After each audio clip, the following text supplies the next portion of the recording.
Vous savez que ces sœurs hospitalières avaient un habit qu'elles ont porté pendant très longtemps. Et sur leur habit assez sévère et sous leur cornette, elles avaient un plastron. Un plastron un peu empesé qui était tout à fait remarquable. Et sur ce plastron, elles portaient une grande croix qui leur était remise le jour de leur vœu. Et cette grande croix, elle était maintenue également par un cordon qu'elle croisait tout autour de ce plastron, autour de leur poitrine. À un moment donné, quand elle a parti à la retraite en quelque sorte, elle a voulu me témoigner quelque chose de personnel. Elle savait que j'en ferais un bon usage, sinon que je le conserverais au témoignage d'un long vécu partagé avec la sœur Cécilia.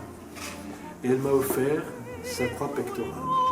Sachant, elle ne l'a pas offert à n'importe qui, elle n'a pas mis au musée des hospices civils, bien que maintenant la croix y figure. Eh bien, elle m'a offert cette croix. Et cette croix, je l'ai gardée sur mon bureau. Je l'ai protégée. Et elle m'a toujours, comment dirais-je, été le témoignage de ces nombreuses années pour moi de travail au milieu hospitalier, évidemment.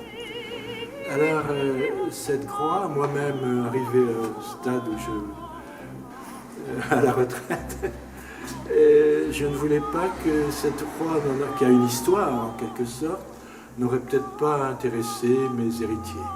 Elle serait perdue, elle se serait complètement éloignée.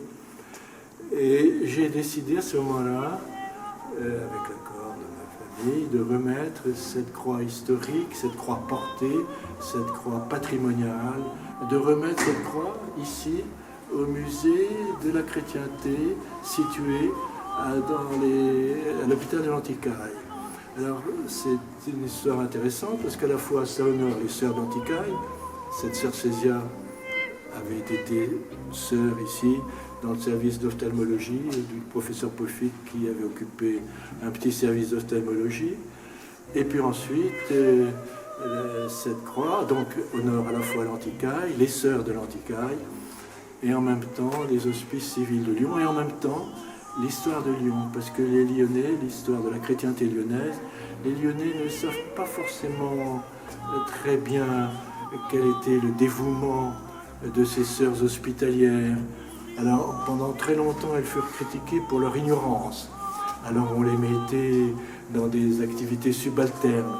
Mais de mon temps, elles n'étaient recrutées que parce qu'elles avaient un diplôme d'État.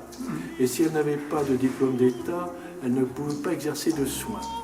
Alors, quelquefois, elles avaient des activités secondaires, administratives d'ailleurs. Et elles surveillaient, il y en avait une qui était toujours à la tête des autres, qu'on appelait la sœur mère dans chaque service. Et surtout, elles surveillaient la présence ou l'absence des médecins des hôpitaux, des internes, des externes, etc., des chefs de clinique qui partaient quelquefois remplacer à Bourg-en-Bresse ou à Chalon-sur-Saône sans rien dire à l'administration. L'administration n'était pas contente, mais tout ça s'était retransmis par la sœur administration centrale.